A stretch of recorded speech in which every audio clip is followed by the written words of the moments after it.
Ladies and gentlemen, welcome to the Pop Art Hunter channel. And today we're going to be doing some framing of 4 pieces of Jafar from Disney's Aladdin. Let's go ahead and get started. So here is what we are framing. We have 4 different pieces here. We have a couple 12-field sketches and a couple 16-field sketches. This is Jafar from Aladdin, as you can probably tell, or as mentioned.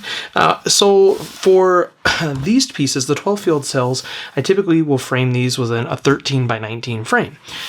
These particular sketches, I said cells, I believe, these particular sketches I would typically frame within a 16 by 20 frame just to match my other setup. Now, the difference here is that because I have both of these, or all 4 of these pieces, and I might want to display them together, I don't want 2 16 by 20 frames and 2 13 by 19 frames.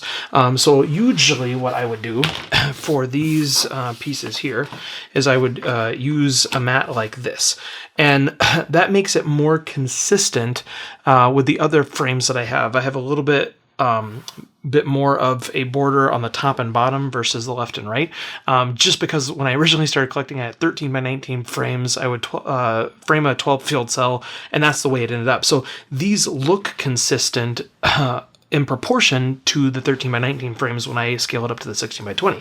But again, since I'm wanting to display these side by side and kind of look consistent on my wall, I decided to opt for a 13 by 19 mat for this particular cell. So it is going to look different in proportion as far as the borders on the mat, which is a little weird, but I think it's going to look fine on the wall together because they're going to be displayed side by side. If I change my mind, guess what? I have 16 by 20 frames. I have mats of that other size, and so I can easily switch them out. And then these would become things that I could use for a 16-field cell or sketch that maybe I want to sell, or maybe I want to display in an area that's not next to something else, so that it's not as noticeable, that border difference between them. So let's go ahead and get started with framing this stuff. So first step, let's go ahead and put this stuff to the side so it doesn't get damaged, and I'll show you kind of the first step in the process.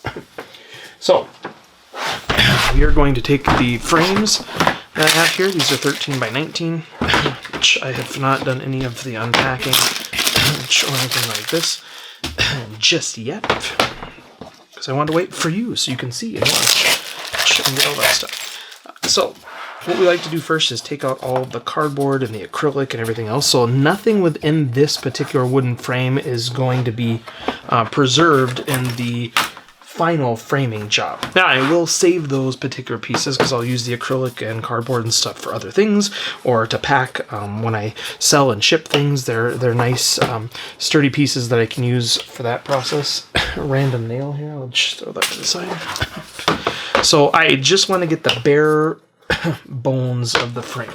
Now, I have not myself worked with any frame shots to get just the frames like this, just the wooden frames. I don't know that they would ship like that. I guess they might, but usually I buy these economy frames, and so they're just offered with acrylic and or glass, with framing, wire stuff attached to the back. They're not custom made, and so I think I'd probably get a better deal this way than I would if I said, oh geez, can you give me the stuff without the frame, and then they have to specially pack them and stuff like that. So I think these are a standard size of which they just ship like that. So here are all the frames that we have. Those are ready to go. I'm going to put those to the side. So then what I like to do is I like to get my acrylic that I'll be using, and we need 4 of these. So 1, 2, 3, and 4. So this stuff I like to do only one at a time, but I have everything kind of put aside here so we can easily use it. I like to do 1 frame at a time so that we try to reduce the amount of specks and particles and dust and bits and bobbles that might get on this. Now, the worst part of this acrylic is trying to get that first little entry into peeling it off. And I like to do that on both sides right away, because if you do that, then once you put it in, it's going to be easier for you to just pull it off. One of the sides is naturally a little bit easier to pull off than the other side. It seems like this back side's a little easier than this one right here. So I don't know why that is. It's just the way they adhese it, or which side of the acrylic is which, I'm not sure. but I like to pull off one side completely, but I make sure that I have this corner pulled up, so once I want to put the frame together, I won't get as many particles there. So I like to make sure I have everything set up for that. Okay, so this is ready to go. So I'm going to go ahead and frame one of the larger ones first. So this is going to be the mat for that. I only need one mat per piece. So one way to look at it is you basically want a side of the cell touching for each. You want the acrylic rad mat touching the piece if possible. Now, normally on some of these sketches, I wouldn't use the 4-ply rag mat. I am just talking over my words. I said acrylic rag mat earlier. I'm learning my mistakes as I'm going along. So, not the acrylic rag mat. You don't want the sketches touching the acrylic at all. In fact, some people would say that acrylic isn't as good for sketches. It can lift off some of the graphite occasionally. I've not had too much of an issue with that, and because it won't be specifically touching, I'm not particularly worried. But for a lot of the stuff, I won't even use the rag mats for some of the sketches because the sketches are lower cost and lower quality. Disney is an exception. Disney sketches, especially from a movie that didn't have traditional cells that weren't produced post the movie being produced, there's no production cells from it. These tend to be a little bit more valuable, so I want to protect them a little bit more. So let's just take one of these out. We'll flip it over and try to align it. So what I like to do is try to put it in place and flip it over and see what it looks like. And that looks pretty good. Let me go ahead and just see here. There was a little piece of... sometimes I like to show, so that's as high as it will go. That is touching up at the top, so I actually don't want it to be touching the top. So I'm going to put it down just a little bit further and see what that looks like, and I actually might put it lower. But I'm just seeing sort of what it looks like. Yeah, I think a little bit lower would be nice. Let's just get it roughly even. Sometimes for cells, I like to have... the peg hole showing. I think it's kind of a cool, it shows it's an animation production sketch instead of just a sketch drawing randomly. And so sometimes I like to show that. For this particular piece, I'm not so worried about that because I'm going to be framing it with those others, and I don't think that the peg holes will show. So now that I've chosen not to have the peg hole show, I'm going to try not to have the peg hole shows for the rest of the pieces. There's a little bit larger of a piece on not a very big mat, so I'm going to put a couple extra pieces on here. This is archival tape. It's not very strong, and so sometimes you'll, after being in your collection for a while, you can see some pieces start to peel and stuff. So I put a couple extra pieces on, and especially since it's a sketch and not a cell, which is more prone to some of the warping stuff, I'm not as concerned. Yeah, that looks really good. And I like that we covered up most of that. There's a drawing or a little bit of a notation on the bottom here. And most of that's gone, so it doesn't look like too much is cut off of it. Okay. So that's that. And if you were doing this with a cell, as an example, you had a multi-cell setup, you would want to have a mat between each and every layer. And when you only have one of them, especially with the cell, you're going to want to have another mat that would raise it up from the back mat so that it doesn't touch anything, so the paint doesn't get stuck to anything. But for the sketches, you don't need to worry about paint on the back. So I'm going to go ahead and grab a mat here, if I can find it. I have so many framing materials around right now. I am just getting confused as to where everything is located. All right, so let's just take one more quick look before we close it up. That looks like perfection, and here we go. So what I'll also do is I will print off a little sticker that says that we're using 4-ply rag mat, we're using UV protectant acrylic, and that there's one sketch in here, 16 filled cell, so that I can quickly look at the back and know everything about this piece. Look at that, looks very nice. Let's go ahead and do the next ones. So same sort of thing.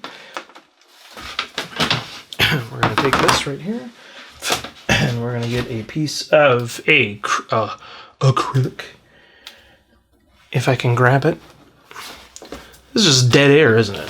Hey, I'm still here. Sometimes these things stick together when you're getting so many of the pieces. And, oh, that's beauty. Sometimes they'll have little fragments of plastic that are sticking up, and you can easily just grab it and pull. Otherwise, it can be a little tricky to get some of this stuff off, just to get it going. Okay. so we're going to do one of the 12 field cells, so you can see the difference in how that looks with the mat. And again, I would almost like things to be in proportion as far as the borders of the various cells, but it's really hard to do that. I would be cutting off a lot of this particular sketch if I did that. And that went back down. I would be cutting off a lot of the sketch, and people wouldn't know the difference whether it was a 16 field or a 12 field because it would look just identical. So I could see me wanting to switch to a 16 by 20 frame for these larger pieces eventually, but for right now I think just having them in the same frame size is going to make it look better on the wall when I sort of put them side by side next to each other. But again, if I change my mind, that's the beauty of having these frame pieces that are identical to each other. Okay, so now I am looking for some of these. So I'm going to have one of these only. And for this one, just going to put that right in there. And these are a little bit more yellowed than some of the other pieces. So let's go ahead and take a look at this. And this one is going to show the peg holes. And again, I typically like that stuff. I rarely get cells of this size, but for this one, because putting it in the 16x19 frame, I really wasn't able to I was able to get it further enough down to show the peg holes. It was like a minimum border size for this frame. So that's going to be something that's going to have to be displayed. So because the peg holes are going to be shown, I'm going to align here and make sure that they look beautiful. And so that they can be the same in every frame. So I will, just in case I shifted things with my chubby fingers, I'm going to go ahead and put a couple pieces of tape. And by a couple, I mean a few. A couple is 2, a few is, 3 or more. So I'm going to go ahead and take a look at it and make sure it looks good. So yeah, that looks fairly evenly spaced from the bottom. So I will make sure that the other cell is equally as evenly spaced. So it looks sort of consistent. Yeah, just a little lip there. And once again, I'm going to put a couple extra pieces on. This isn't as big as the 16 field cell, but has the ability over time to have a couple of these pieces of tape possibly loosen or remove. So I just put a couple extra on just to be safe. All right, so that looks good. I think I haven't flipped it over yet. Let's just look at it one more time. And before we get to the end here. Oh, look at that. It looks pretty good, pretty good. Okie dokie. All right, so this one is done. And what we're going to do is I'm going to skip forward so that you don't need to watch this whole video. And I will show you what all of these pieces look like in the very end. All right, so all 4 pieces are framed, and I have these 2 that I tried to make similar. I'll kind of show you here if you can see the peg holes on this one right here. I'll try to show you a little bit better the peg holes on here. I tried to make sure they were an equal distance from the bottom of the frame for each other so they look sort of similar. So these 2 pieces like this can frame very easily and be shown on the wall next to these 2 pieces. And I don't know exactly how I'm going to display them yet, but I do think I want them side by side. One thing that you can see is just the difference in proportion of the framing. So if I were to have used a different frame size here, let's see if this is it. So this is the 16 by 20 frame size, and you can see if I had used that, it would be more similar, by having some of the broader pieces to kind of put together and make it look like, not evenly spaced. It would give a little bit of different perspective there. But ultimately, I think I just like them all in the same frame with one another. I think it's going to look very good on the wall. And I think I might I'm not sure if I'm going to frame them side by side like this, or if I'll have one up and one down, but something like that. So here's all 4 pieces. And again, very easy and simple to frame. It doesn't take that long. And because of all the consistent materials that we use, it just makes it that much more easier.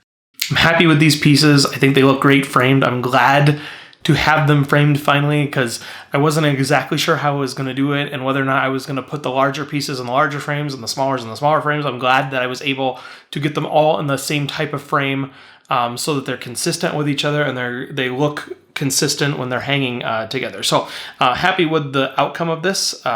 Hopefully you enjoyed this video. Hopefully you enjoyed the framing videos. Hopefully you're framing things yourself. If you have a better method, a better source for materials or those types of things, comment. Make sure you like and subscribe so you see other videos like this in the future. And we will see you next time right here on the Pop Art Hunter channel.